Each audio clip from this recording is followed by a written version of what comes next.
Hi everyone, Grace here. Today I have somebody really special. So when you get stuck and you want to get unstuck, not in column, but when you have a career or like stuck in your business, and this is the gal to go. So today I have her, and I'm gonna let her to introduce herself, and we'll go from there. Hi, glad you have here. Excellent. Thank you for having me, Grace. I really appreciate it.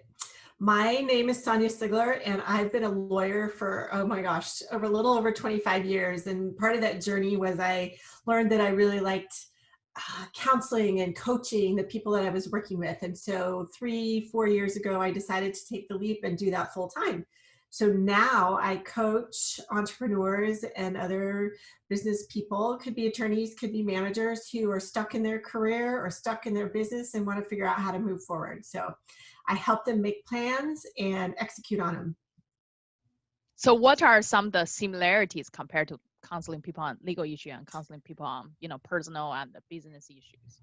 Yeah, I think it's all about problem solving, and I think it's all about intentional. I would liken it to strategic planning. You got to plan for whatever you're negotiating, plan for whatever you're defending if you're in litigation. And same thing for your career, same thing for your business. So someone like you who started their own business and has been doing it for a while, been successful at it, and sometimes you hit a roadblock. It could be change in circumstance, could be change in the business, could be change in your business model. And sometimes you need a little bit of coaching, a little bit of help to get over that. So that same parallel of that strategic planning and that forethought and intention applies to people as well as legal issues. So what are some of the, biggest difference since you start doing this job, doing this work? Let's see, I have more control over my schedule. That's good. Because when you are, I worked inside corporations, so I wasn't an outside law firm.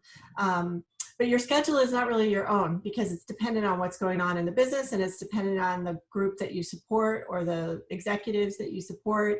In my case, I was very close with CEOs, and when they want to talk to you, you got to answer the phone. And so it could be 11:30 at night, it could be 2 a.m. So my schedule is my own right now, and that has been a huge factor in why I decided to make this leap, because I did want to be able to work from anywhere in the world, and I did want to be able to control my schedule.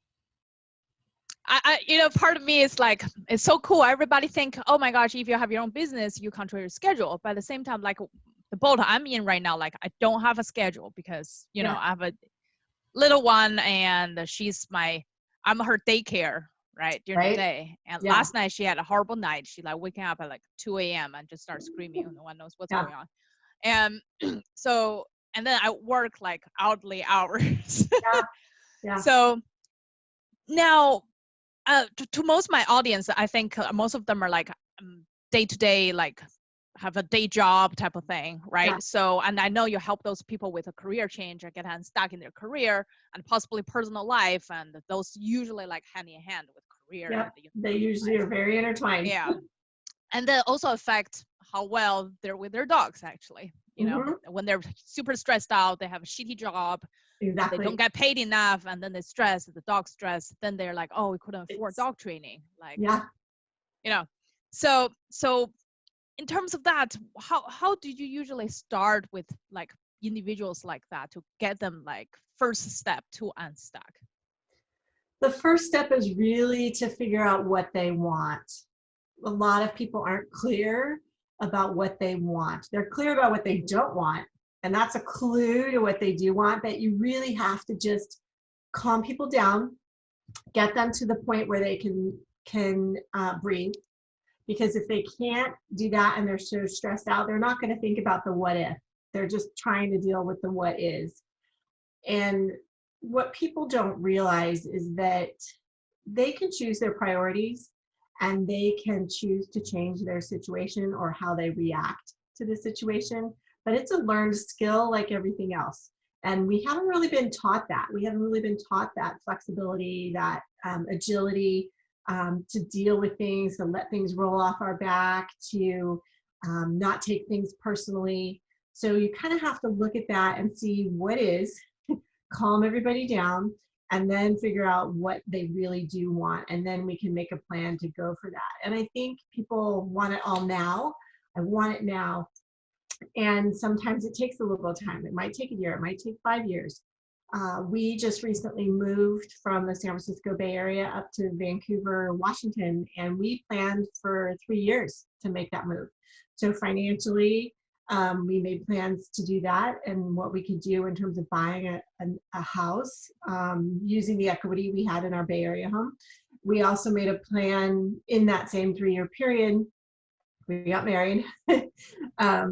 My last kid graduated from high school. So then we really could go anywhere. We did research about where we wanted to go. So it was a plan, but it took a little bit of time and it took a little bit of forethought. Did we know where we were going? No. We had an idea of the area, but then that planning and that intention of finding somewhere that was very specific, we wanted more space. We wanted to be able to explore the area we were in. We wanted to go where we knew somebody. We didn't want to just go in cold and not know a soul. So we made a list of criteria and then we worked our way down that list. I think people don't make that plan to make a move. So whether it's for their career, whether it's a relationship, or whether it's whatever they want next in their life, they don't really think through the plan. And that's what I help people do. And I do it myself. I follow my own process and protocol. And I think that clarity gives people the freedom to act. Like we didn't find this house found us. We came up here, we drove around for 4 days. We didn't actually go into any houses. We just drove around the neighborhoods looking. Do we like it? Do we like the stores? Do we like is it growing or is it dying? Like all those kinds of things. And then we flew home without ever seeing houses. We just looked at neighborhoods and we eliminated a lot of neighborhoods. And then this house found us. So it enabled us to say yes very quickly in a way that I don't think either me or my husband would have done had we just been proactively looking or looking a little bit, here and there. So that clarity gave us the freedom to act quickly, which a lot of people really don't think about when they start putting a plan together and when they're intentional about something. So I think just being able to think through it and being able to plan really frees you up to make decisions. And you asked, how do we get started when someone's so frustrated or stressed? It's really peeling the layers back like an onion. So you have to start where people are. Is that when we work with dogs, especially if they're difficult, we go through a process kind of like I call reset the dog. Like we really try to redone everything and but this time period, we help the dog to really get a new feeling of what's going on. It's actually really tough on the dog. Everybody hates changes. Right. So sometimes it look even worse than before. Yeah. So the owner get really, really frustrated, like, oh, Grace, are we making progress or am I regressing? Yeah. So do you experience that when helping people? Yeah, it's really interesting. The timeline for someone may be quick because they have made that mental shift and they're ready to move forward. But if you're coming into a situation and you're unhappy and you want to make a change, but you don't know what you need to do to get there, it may take you a year. It may take you 3 years. Or in my case, it took me 5 years to make a change when I left Intuit to go to startups. And I wrote that in my second book, which is What's Next for My Career. And you never know how long that process is going to take. And it definitely can get messier before it gets better. I think it depends on how mentally ready somebody is to change. And that change, so let's say you do make a change. So that first layer of let's figure out what's going on, it can get worse because you're doing a backlash from the change. And it's so uncomfortable that it's easier to go back to what you were doing. And even if it was bad, it's still a known bad. And that next step can be so uncomfortable that it's easier to regress back into that past behavior. Same with your pets, same with your kids, same with you. You just don't know how long that's going to take. You don't know how messy it's going to get. But if you're still willing to make the change and you want the change just a tiny bit more than you want what you have, that's the key to moving forward. Wow. I think you point out something really important here is that in order to want to be helped or be helped, like they have to really open up their willingness. Yeah, vulnerability.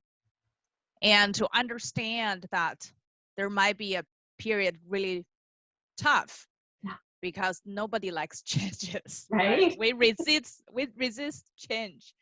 So from your experience, like maybe able to share with us maybe one of your case or whatever, how you know, like what are some of the classic things that people resist change and how you help them like break through that? Mm-hmm.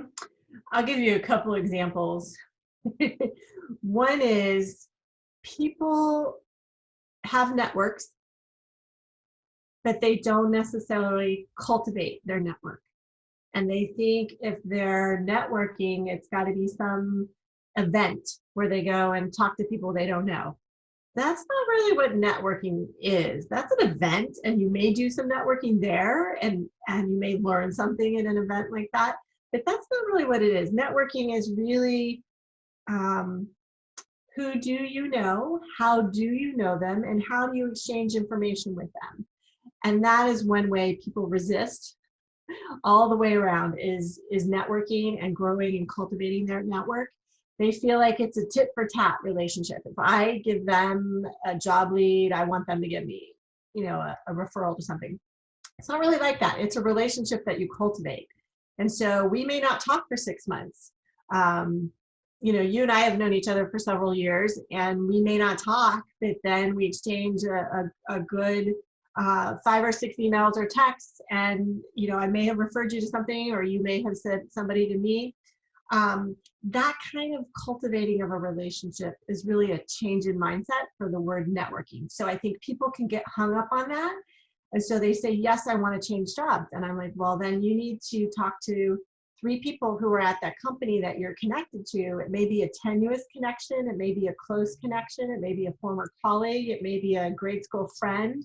But you need to be able to take that leap and reach out to them and just let them know, here's what's going on, this is what I'm looking for. And the more specific you can be, the better. If you say, I'm looking for a job, people don't know what to do with that. If you're saying, I'm looking for a marketing position in a group that does, you know, social media marketing, that gives them a better context to make a referral to you or to send you to someone they know. So that change in mindset about the dirty word networking is one of those roadblocks that I see happen to people a lot. For example, I was working with one woman, and she was wanting to apply for this job at a company, and I was like, well, who do you know there? Well, I don't know anybody. I haven't really cultivated my network, and you know, it was like 18 years since she had looked for a job. And I'm like, no, who do you actually know there? Like, use LinkedIn and figure out who you know there. And it took her a while to be able to answer the question, because she's like resisting all along the way, resisting using LinkedIn, resisting doing the search, resisting reaching out to someone. It turns out her cousin's husband worked there. Then she didn't want to reach out to him because of family dynamics, or he might say no, or it was like a litany of excuses. It was so much easier not to make that call.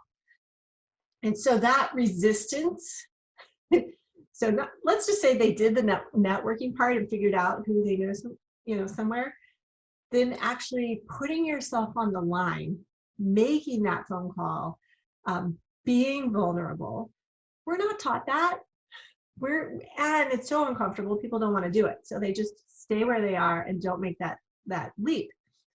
And I help them through that process. And so it can get very messy, and it can get very bogged down if people don't want to help themselves, or don't want to look stupid or vulnerable, or whatever label they want to put on it. If they don't want to do that work, it's going to take them a lot longer. If they're willing to be vulnerable or make that call, even if they don't know what to say, even if they don't know what the perfect thing is, those are the people that help themselves, that are willing to look stupid or willing to make a mistake and get over it. Those are the ones that are going to find what they want faster. The ones that are so stuck in, oh, I might look stupid, or I might make a mistake, that's going to take a lot longer. You know, I waited so long to do this. I was this is so relatable because the other day I talked to a parenting coach and she said, oh, what made you want to do this? I'm like, darn, I just tired of waiting for somebody else to do something I wanted to do. And I finally like, okay, I should just do it because I see other people doing it. I'm like, oh, can you just ask that question to that person? That's what I want to know. I would have asked that question. And the other thing is, I'm dog trainer. Most of dog training, like podcast or interview or whatever, it's always dog trainer, dog trainer, dog trainer. So I am working with dog trainers. I actually have some really big names come into the show. But the other thing I said, that's just one aspect of being a dog owner, right? I need to see my dog owners as a whole person. Yeah. Having dog is actually most of the time is not their priority. They have a dog. Dogs, yeah, they love the dog, but still they have other things they need to take care of. Right. And that's when I want to bring in experts like you, right? Like how to improve their life in general. Yeah. And I selfish reason, they have better job, get paid higher. I'm going to get paid higher. That's just a kind of a line of work, right? And the people who want to improve themselves, they will naturally want to, work with their dog more naturally and everything. Yeah. So that's why I'm doing this. And I start reaching out to people and it wasn't comfortable. Oh, especially reaching out to dog trainers. You don't know. I think it's harder than, reaching out to people like you because we know each other for a while. I know you're like more opening to things like this, right? We can talk about this. Oh, I have to say, when I talk to dog trainers, it's a whole different thing. Right. Every industry is political. Let's just put it that way. And then since I'm doing I'm doing dog training for several years now, like actually this is my 6th year doing dog training. And then, so I'm kind of new, but not exactly new in the industry, but but my name is not like everybody knows me or something like that. So when you reach out, they're like, I never heard of you. Like, right. So it's a lot of things like, but very interesting. I said this time around, I knew I was ready because when I get rejections, I'm like, I don't have feelings in a sense. Like I don't get hurt anymore. I'm like, okay. And then, it's really, I think that took me years to get here.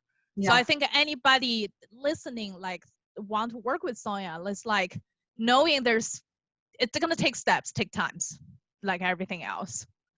But I think knowing that I have your best interest in mind, or knowing that I'm not going to make a suggestion I don't think you can do. I mean, that's one of the things I gauge for when I take on clients is, are you ready to do the work? And I think for you, it's the same thing. Are you ready to do what you need to do to help your dog or kid or self or whatever the relationship is? And I think people are in varying stages of that willingness to make changes. One thing that you alluded to earlier about starting your podcast and, having a baby and, a job and trying to fit everything in is, I look at the scraps of time that you have and what are you doing with it? And people who are willing to look at where are they spending their time and how are they prioritizing it. If you spend 4 hours watching Netflix, what else could you do with that 4 hours? Could you spend 20 minutes, reaching out to people? Could you spend half an hour rewriting your LinkedIn profile? Could you spend an hour doing research on positions or roles if you're looking at a change? So I start with people where they are, and then I look at where are those scraps of time for you. And being a new mom and if the baby's sleeping, you've got 15, 20 minutes, maybe an hour. Are you going to be sleeping too? Sometimes that's the best solution. Or are you going to be making a phone call, reaching out to, your next person who's going to be your guest on your podcast and getting that scheduled? So it's rethinking what time you have. Because one of the things I hear is, I don't have time for that. I don't have time to reach out. I don't have time to network. I don't have time to do that. I've wanted to make a change on LinkedIn, all those excuses. And I think really getting people to see it's all about choices. And it's all about choices that support what you actually want. And if people are in that kind of relationship, whether it's, like the clients you have who want to change their relationship with their pet, or whether it's people I work with who want to change their relationship with the work that they do to make money or their livelihood, it's the same process. It's like getting people to think about what is their highest priority and how is what they are doing fitting into that or not fitting into that. I love that you mentioned this because so my time is weird. anyhow. But the thing is, I start doing one thing. You got me my family newsletter a couple days ago. So I talk about I start like doing exercise daily. So now I put that as one of my more on the top priority list. Like every day I want to do that. So when my baby took her first nap every day, that's where I try to fit that in. Yeah. And then, it's very interesting. I see so many like mom group nowadays. And everybody like, oh, they don't have time too, right? It is hard, especially a lot of people have more children or young children. Like I only have one. I'm already like, oh my God, this is a lot. And boys. Yeah, I can't imagine. I have friends have 6 children. I'm like, gosh, I don't right? know. And then, so I do get that part. And then they talk about one thing, self-care. They talk about you have to prioritize some of the things for yourself. Yeah. Because old me, when I first became mom, I always try to like, okay, baby sleeping, oh, let's do dishes, right? And stuff like that. So now I start shifting like, okay, dishes can wait. And it's, but I was like, okay, I need to get my exercise in. It's a little more important to me. So definitely, and it's so interesting talking about this because I asked my dog owners also like, what do you do every day with your dog? I actually asked them to fill out a 24-hour table, where their dogs are, what they're doing. Yeah. And then one thing I try to do, people all watch Netflix nowadays, regardless. They try to do this or that. They're still watching TV. And I have some exercise. I said you can train your dog while watching Netflix. So that we try to like incorporate that rather than your dog just do your dog thing. Let's get your dog involved. And I totally agree with you on this because this past several days, I haven't watched TV as much because I was like, oh, I need to get this work done. I get this work done, a long list. You're really good at long-term planning, like get people there, like what's the step-by-step plans to get there. And I think that's a lot of people maybe like missing or, or they don't realize they need that. So how do you help people like just really suck at planning? They just kind of live in the moment, right? Like, gosh, I can't think about tomorrow. Like where that come from? Yeah, I think it's getting back to the essence of what they want and how they want to be living. So I'll give you an example. The last salaried position I had ended in 2014, and my kids were all in high school. And I had junior high school. And I went back to consulting. So I did consulting with companies. And one of the things I had to sit down and do is, what do I actually want? I was in the middle of getting divorced and I got laid off from my job. So it was like all these changes. I had been living in a new house for maybe 10 months at that time. And I was navigating, having my kids one week and then not at all the next week. So it was super deathly quiet in the house. And then it was pandemonium and chaos with 3 boys in the house the week I had them. So I was navigating all that, and I had to really just step back and look at, what do I want my life to be like? And one of the things I realized is I've only got them for a couple more years. Like I only have the oldest for 2 more years and the youngest for the time, I think 5 more years. And so what do I want to do to influence them to be good citizens, to be happy, to, go for their goals? And one of the things I realized is I need to be on the field on Fridays at 4 for Friday Night Lights. I was the photographer for the team, football team, and I had kids on both varsity and junior varsity. So I had to be there at 4. And then they have baseball, and then they have wrestling or basketball. And so I was like, I need to be there because I'm the photographer and I want to watch my kids. And so I set that as a priority. So what that meant was and this is how it manifested itself. I said, I'm not going to work on Fridays. I'm going to only take work that I can do. And it wasn't that I wasn't going to work on Fridays. It's that I set aside that time for me and to do all those things I would have done on Saturday or Sunday. So running errands, going to Home Depot, all that kind of stuff. That's what I did on Fridays. So it took a lot of thought to be able to say, how do I want to live my life?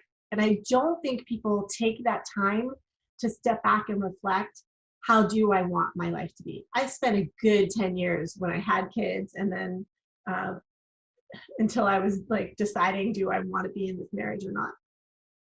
Can I make this work? And when I moved out, I had the time to sit down and figure out what I want. And I think you can do that. And people don't realize that you can do that no matter what situation you're in. You can take 5 minutes, 15 minutes, 20 minutes to walk around the block and think about, what do I want my life to be like? Do I want to be making dinner at 8 o'clock at night? Or do I want to be making dinner at 6? If I'm going to make dinner at 6, I got to leave the office sooner. Like all those things, just backing it up and thinking it through.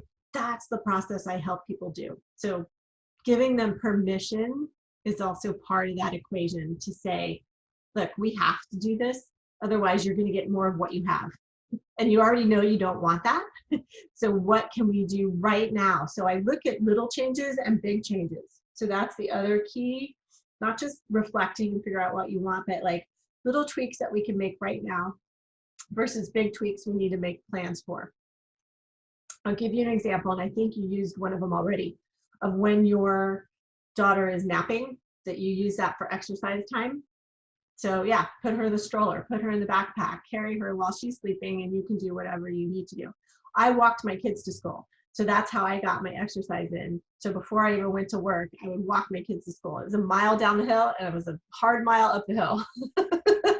And I just put one in the backpack, and then the other two were on their scooters. So whether it was going to preschool or elementary school, that's how I worked that in.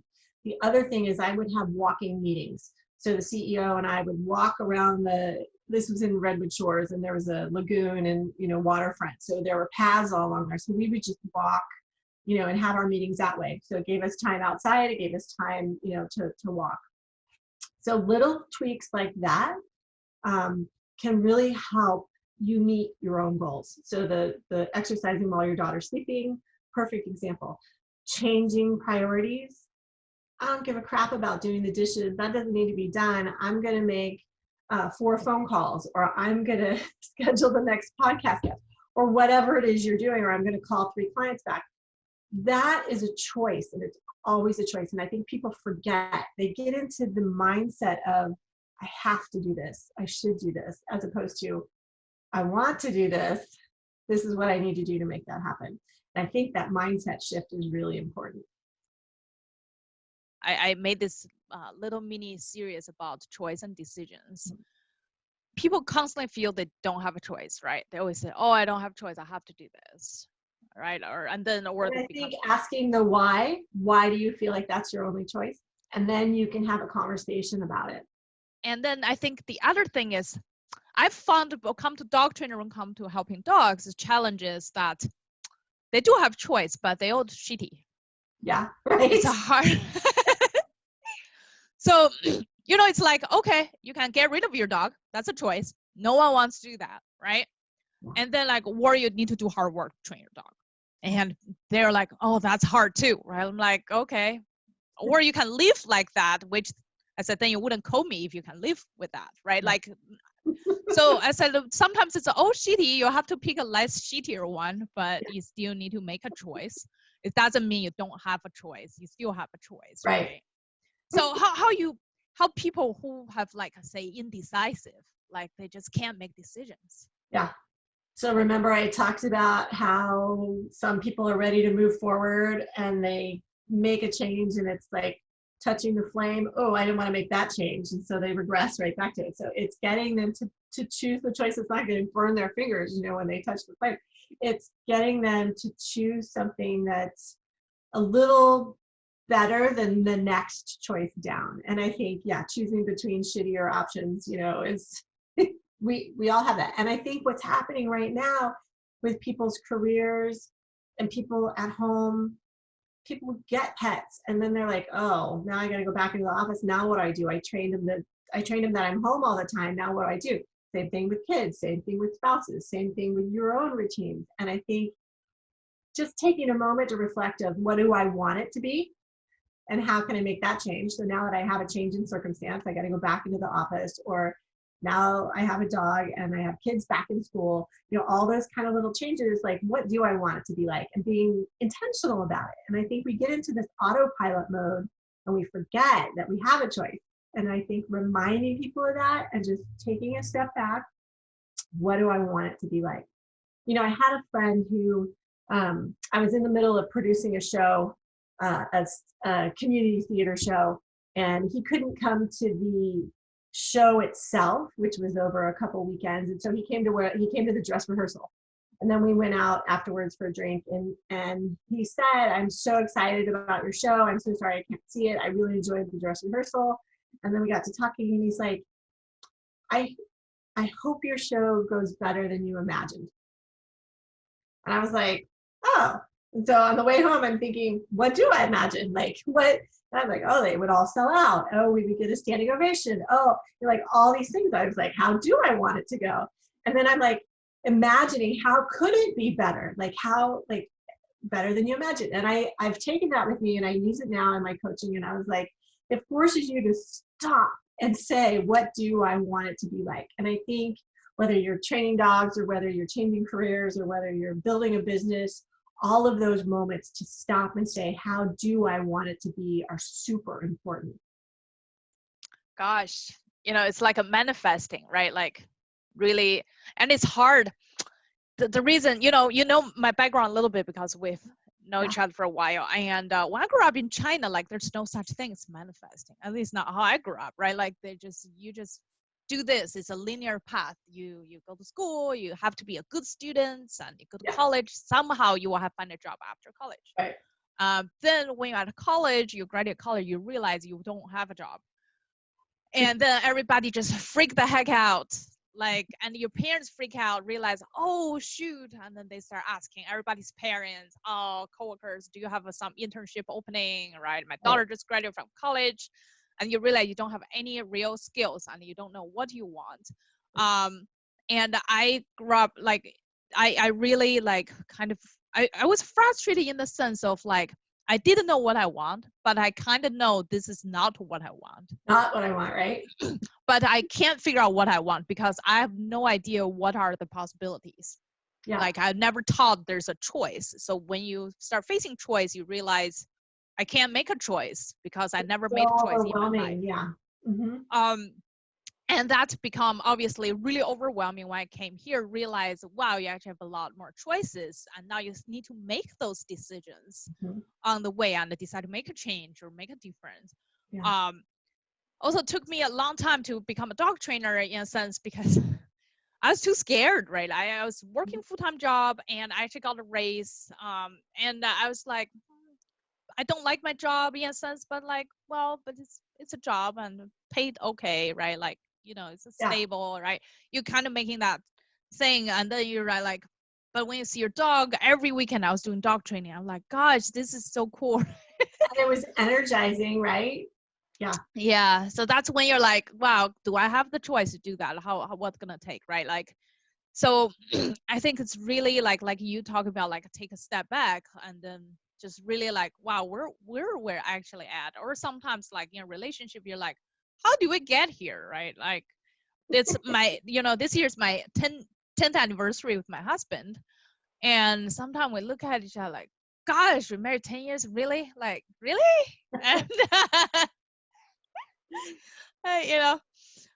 it's just crazy sometimes. We don't even know, especially I think the last year, 2020. I think a lot of people probably look about like they don't even know how they made it.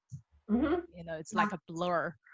Yeah, you said something really important, Grace, about should.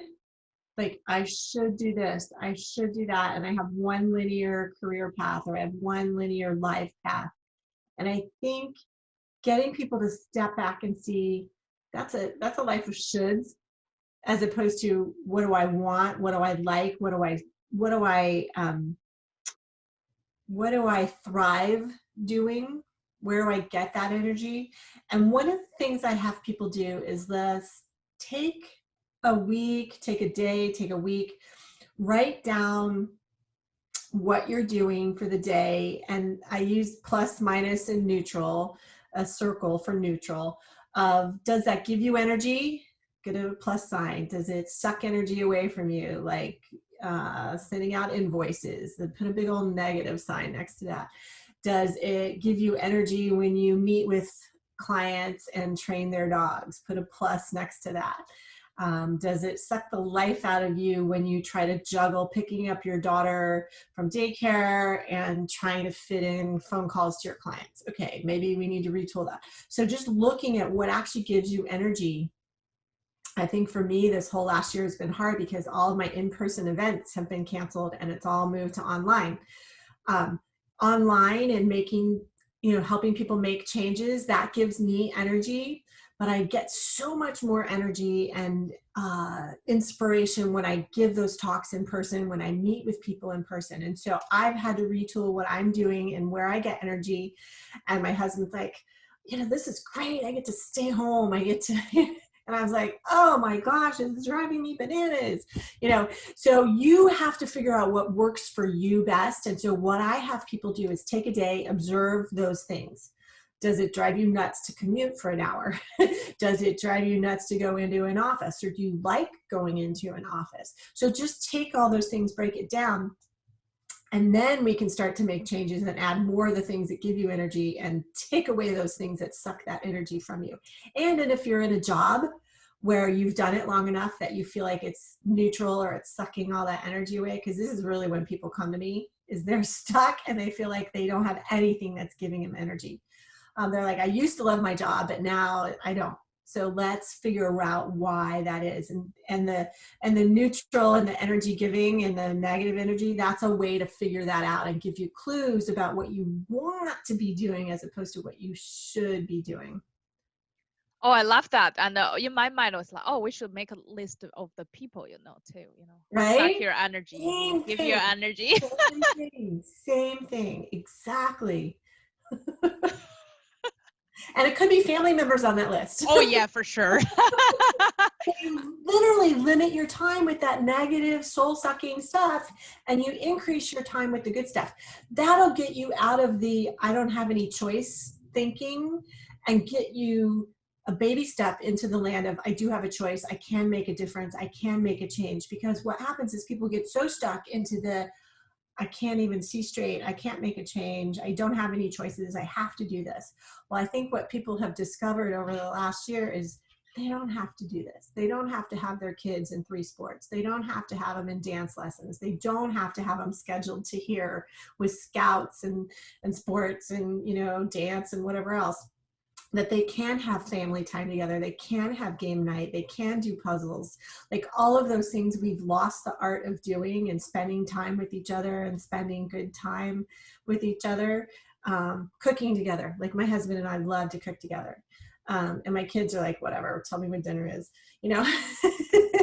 and 2 of them live with us. So my 19 and my 21-year-old. So I do have 3 boys. They're 19, 21, 22. So the 2 younger ones live with us. So we kind of have, we make a meal plan and then they'll cook something and then we cook the other nights and then we have leftovers. So we just make a plan. But you have to think about what do I actually want? Do I want everybody, free for all, making their meals? Do I want to actually have time where we sit down together? And I think this whole past year has given people time to sit down and reevaluate that. We're in the sense of the stress that we've probably a lot of people never dealt with before. Yeah, that level is debilitating. Yeah, and then the other thing about sucking energy, I love this part because we're both business owners. I always talk about this even with my clients or my audience who's listening. As a business owner, you want to, or at least I want to work with people that do not suck my energy. Right. The one that actually make me energetic so I can make them energetic and have better results. And from time to time, we get one of those clients that just suck your energy. Right. And it's so important to, like, oh, this is the wrong one, right? Yeah. And it's very interesting. I think as a business owner, we learn this a lot, is that you really need to kind of eliminating the clients or the potential prospects that potentially going to suck your energy. Right. And so you can attract more people that actually energize you. Yeah. And we, as a lot of dog owners, a lot of business owners are also living in fear that, well, what will happen if I don't take on these clients? Then I'm losing out income and stuff. And somehow it's always worked out when you get rid of that sucking energy clients, you always get more better clients. Yeah. So now in terms of like people who are just having jobs and stuff like that, how do you manifest that part in a similar concept? Yeah. I think one of the things that you hit on was boundaries. So I try to gauge whether I would take on a client, and one of the criteria I use, are they ready to move forward and make a change? Like how willing, I give them a scale of 1 to 10. Where are you on that scale of willing to do anything over on the 10, or willing to stay where you are as a 1? And just listening to their answer.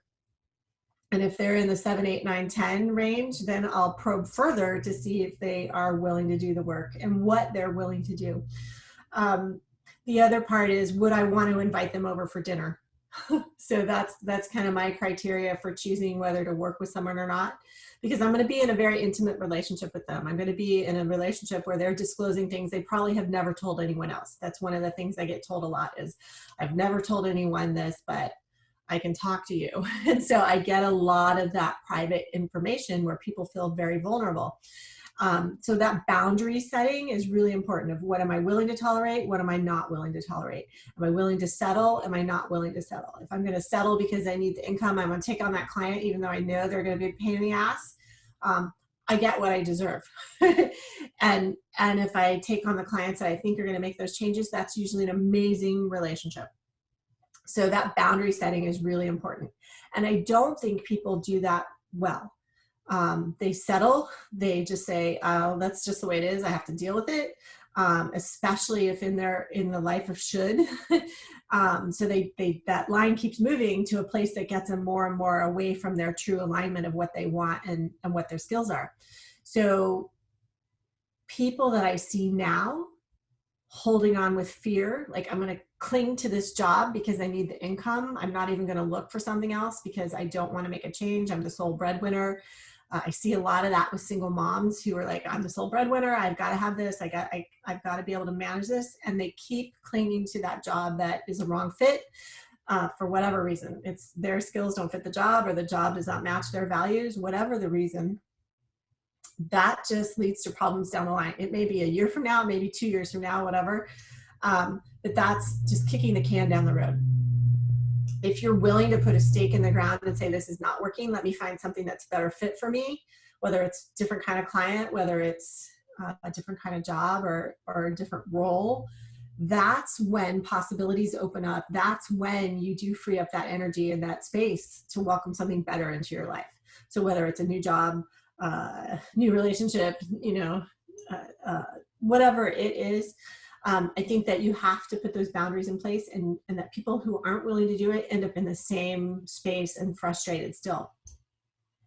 One of the things I see right now that's polarizing people is that half the people are clinging on in fear. The other half of people are like, I'm not going to tolerate this shit any longer. I'm going to find a new job that's a better fit. I'm going to find a job with a boss that I do want to work for, that is respectful of women, that is respectful of, my motherhood, or whatever your most important criteria are. That is a good relationship and respectful. So I'm seeing both of those, people clinging on to what is, or people taking the leap to say, I'm not going to tolerate this. I need to find something better. And this has shown me, this whole last year has shown me, I don't want that. So let's figure out what I do want. It's just so powerful when you talk about boundaries, because I think, well, I struggle with boundaries a lot when I grew up because we never taught boundaries, right? And I realized people here also not really getting taught boundaries either. And people do get frustrated when their boundary being poked all the time. But they don't necessarily know why. Exactly. They didn't even realize it's a boundary issue. Yeah. And then they also, apparently it's a whole world, same problem is we have a hard time to tell people no, and they're hearing no. Yeah. And it's kind of a coming hand to hand. Mm-hmm. The people have a hard time hearing no, also have a hard time telling people no. Right. I even have people telling me they think they are a pushover. Yeah.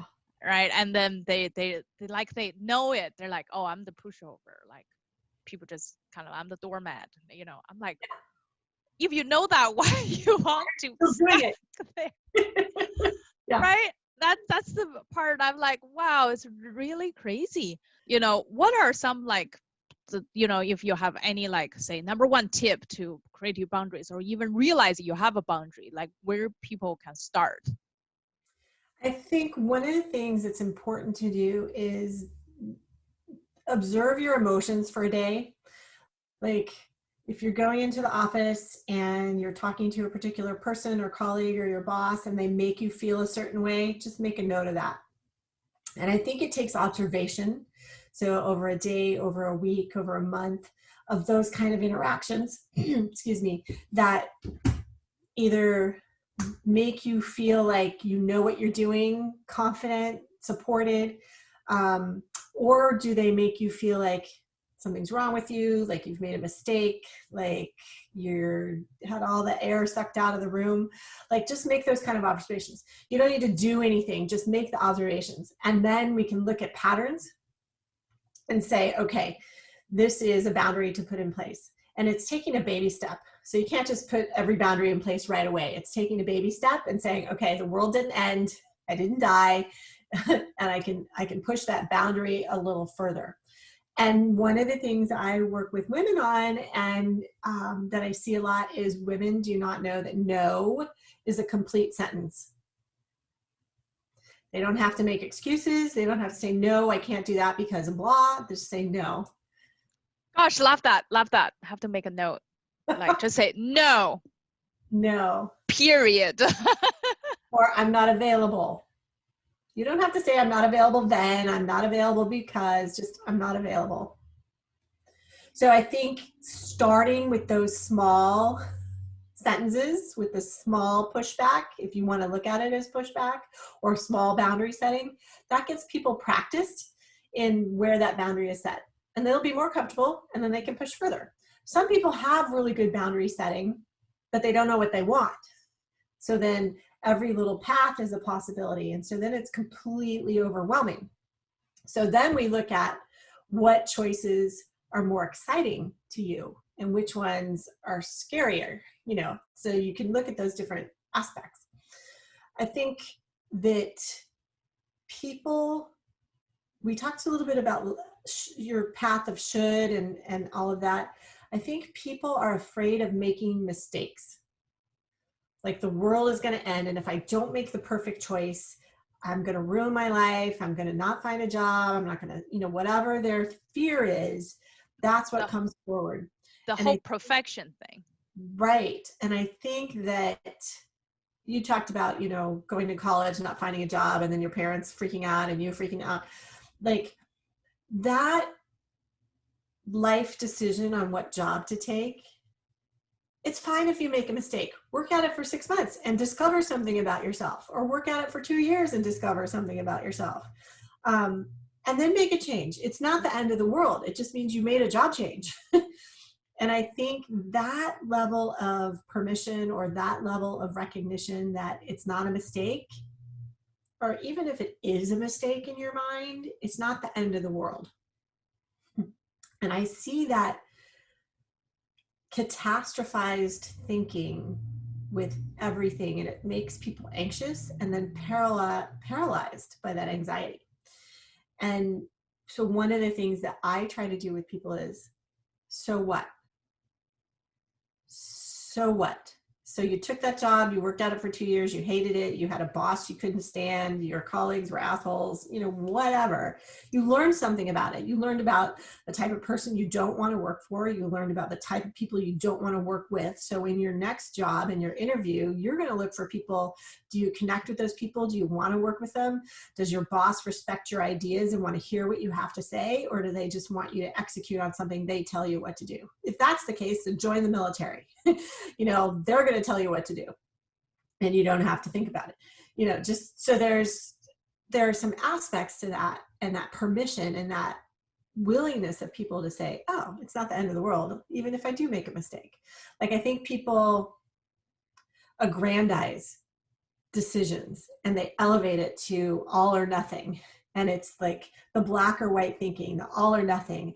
Everything rests on this. If I say yes to this date, if I say yes to this job, if I say yes to, you know, moving across country, they aggrandize it to a point where they've imbued too much importance to it, as opposed to, it's just a job, I can find another one.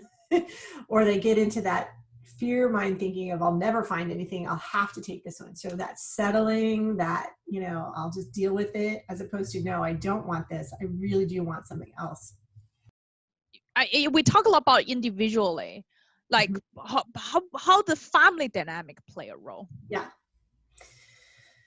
So I think that people fall into roles that are defined for them, and then they're not willing to do anything outside of that. So a lot of those family dynamics are coming to fruition now because people have gone home to help aging parents, or people have college-age kids that have come back, or now they're full-time home with, you know, babies or elementary school kids. And so they're falling into defined roles, and they may not even realize it. And I think that happens a lot when adult children go home, that those dynamics, the sibling rivalries, the parent-child, you know, I treat you like a child as opposed to an adult, all those kind of immaturities come to fruition. And it really does take some forethought and intention to change that relationship and to change your mindset going into a role like that. So anything that's keeping you in that mindset, you might need to let go of. And like I said, take the baby steps to do it, because if you're trying a giant leap, like, let's go back to boundaries for a second. So I'm seeing this a lot, given the political atmosphere, where people are unfriending or cutting off ties with family members who don't have the same mindset that they do. And sometimes that's required because of the emotional toll that it's taking. And sometimes it's a rash decision. So taking the time to figure out which side of that fence it's on, is it a rash decision, or is it required for your survival and ability to thrive? Because you may be working with a narcissist, you may be working with someone who doesn't have your best interests in mind. So right now is the perfect time to be able to take stock of those situations and make evaluations. And look at the last 3 interactions. Look at the last phone call with your mom. How did that go? Look at the last time you saw her in person. How did that go? Did she make you feel better? Or did she make you feel like you were 2 years old? Like, actually look at those interactions and see how they felt. And if you want more of that, just because she's your mom, then that's your choice. And know that you're going to feel like crap for an hour after you have that phone call, and you're going to go have to run or exercise to get that out of your body. Like, just be intentional and thoughtful about those kind of interactions. If it's an interaction, like when I talk to my mom, I'm super energized and I'm like, oh, I miss her so much. So are those kind of interactions energizing or uplifting? Then do more of those and do less of the kind that are dragging you down. Wow, that's, you know, in dog training, I said there's simple but not easy, right? Things are so simple. You just cut down those times, right? Don't make a phone call that long. Just say hi and bye. Right? Do it when you have 5 minutes. Oh, I've got a phone call in 5 minutes, Mom. I can only talk for 5 minutes. And then only talk for 5 minutes. Right. And then, but for people, you know, especially it's the emotional toll, right? They feel so used to, so obligated, or sometimes being guilt tripped. And, you know, and like you said, the boundary constantly being pushed back. So you almost like don't know what else to do. Tell us about your upcoming book. My book, let's see. I'll tell you about the first one, and then I'll tell you about the second one. I wrote a book called Welcome to the Next Level. And it's about how you break through. Like, if you've been in a position and you can't get promoted, or you can't get a raise, how do you promote yourself to be able to do that? And Welcome is an acronym to basically tease out the 3 secrets of having a goal, knowing your value, and sharing that value. So those 3 secrets are just, you know, explained and described. How you do that in terms of having a goal, what we talked about at the very beginning of what do you want, and then what is your value and how do you share that with others. So just knowing the value that you bring to the table, and the skills that you have that are valuable, whether it's in a relationship or whether it's to your employer, and then being able to share that out internally in your own company or externally to others in the industry. And I break that down into simple steps and exercises like the ones we talked about earlier. So that's book's called Welcome to the Next Level. And I'm just going to show you that you can just go right to this URL, sonyasigler.com/book, and get a free copy of it. So I just want to show that to your listeners and share that. The second book that I wrote last summer is called What's Next for My Career. And that's really peeling one more layer of that onion back. So let's say you have been in this job and now you're frustrated because you've been in the same job for 10 years, or you've been in the same industry for 10 years, and now you're like discontent and you are like, do I need to move on? But this has been so good for me, now what do I do? So it's peeling that one more layer back to be able to say, what do I want now? Do I want the stability, or do I want to do something else? Or am I in a job that's not a match? So when I first started talking with you today, I mentioned that it took me 5 years to leave Intuit. So I explained more about that because I was in an amazing job. I was working with an amazing legal department. We were growing gangbusters. The company was fabulous, but it was not the right fit for me. So realizing that, I interviewed for a job when I was 8 months pregnant, and I got a job offer. And it was someone that was a partner with Intuit, one of our partners, and they're like, we want you to come work for us. And I ended up turning it down because I was afraid. I was afraid to make that change. And I really explained it took me 2 more years to want the change more than I was afraid. So remember, I talked about that balance of wanting what you want a little bit more. That's what I discovered, is that you have to want to change a little bit more than you're afraid. So I go through that fear and that mindset change. And that's the second book. So What's Next for My Career? So the URL for that is the same thing, except you add a 2 right here. So 2. Yeah, we'll put that in the show note afterwards. But those 2 books really explain everything we've talked about today. And it really explains that mindset for you and where you're at. So you can read through that and figure out, okay, I do know what I want, and I just need to promote myself, and here's how I can do it. Or I don't know what I want, and then help you figure that out by peeling that layer back one more little bit and just saying, okay, now what do I want my life to be like? And I think being at home, it's given everybody the opportunity to say, I don't want this, or I do want this, and to make those realizations. It's so, oh gosh, you to say this one thing, I actually wrote it down. Like you said, you just need to want the change a little more than you're afraid. I think this is powerful. It's probably going to be the quote for the episode. You said a lot of good, nuggets throughout our interview today. And then, one thing, the reason this so resonates with me, because we work with dogs that way too. I work with a lot of really fearful dogs. The dog can't even go outside. I have somebody reach out to me. They have to carry the dog out and carry the dog back because the dog can't walk. They don't feel safe. They're that afraid. And the thing is, we have to help them really find something more valuable and more rewarding, just little more than how much they're afraid, right? Yes. But to see your dogs change that, a lot of dog owners go through this emotional thing, like, oh my gosh, am I hurting my dog? What will happen my dog doing this? What will happen my dog don't do that? Oh my gosh, how long is that going to take for my dog to do that? It's like, God, we're going through it ourselves, Yeah. And you said at the very beginning, the dog owners have to want that change more than they want what they have right now. And they have to take an animal through it that can't communicate the same way. And so they really have to be attuned to what they want and don't want. So powerful. I'm so glad I have you here today. So before we end, tell us where we can find you. So that URL is one way, and then my website, sonyasigler.com, and then I've included my email for anybody who wants information or wants to chat further about coaching relationships or consulting. It's important, and I'll just show you the cover of one of the books, Welcome to the Next Level. And I have a introductory session that I do with people. I call it an audit, and I do, whether it's figuring out where they are, whether they want the career they have, or whether it's their presence on LinkedIn, or whether they're in a situation where they have imposter syndrome, any of those kind of things. I take a 3-hour session, 3 1-hour sessions, and I do an audit at the beginning to figure out what they are. So that kind of introductory session.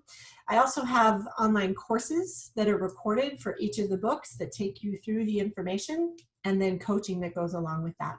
And if we're talking about consulting, then I talk a little further and then make a proposal. Awesome. Awesome. I'm so glad you're here today. I'm looking forward to chat with you soon. Yes, thank you. I really appreciate you having me on. I worked for Intuit for 5 years as corporate counsel, so in-house lawyer, and it was at the very beginning when they were starting a legal department, and the work was fun and amazing, and then it became the same thing over and over, and that's when I was so bored out of my mind and burned out that I just was like, I can't keep doing this. And when I did that job interview at 8 months pregnant, I was so excited, and then fear took over. Like, well, how am I going to feel after I have my baby? Am I going to want to go back to work at all? Am I going to want to, work at this company or the other one? And I left a lot of stock on the table for that job offer, like a lot of stock. And what's funny is I might have met my current husband sooner because he was working there at the time. So we crossed paths like that. But that moment of fear took over, and I couldn't make the change. And so it took me 2 more years to be able to say, this is not going to change. I'm just going to keep getting more and more of the same work and burnout, because I negotiated all the agreements with the banks. So for online banking, when it was first a thing, I negotiated all the agreements with the banks. So over 50 different banks, and negotiating that same agreement over and over was just like, the first 20 times it was probably fine, but the 30 that came after it is like, didn't I already have this conversation? Didn't I already solve this problem? And so part of what it became for me was realizing that I need work in the startup phase. So it took me 2 more years to say, yes, I need to go to startups. And so I've been at startups for the last 20 years, either founding or helping, grow. So it took me a long time to figure out that those were skills that I had that I needed to use. You need that excitement, I guess. Yes. Like, not everybody, some people more longing to the daily routines repeating itself, and you want the excitement and new things and more challenge. Like my husband, he's on the give him the same thing every day, so he knows what he's got that comfort. Drive me nuts. I need, like, oh, I got to figure this out, let me figure it out. Oh, I got to start a whole new thing, a new department, a new policy, a new whatever. That's what's exciting for me. Or solve those problems. So the consulting that I do is either on that level or taking on that crazy big hairy project no one wanted to touch and taking that on and solving it, because the chaos and complexity doesn't bother me. I actually thrive on that. So figuring that out about myself was really important.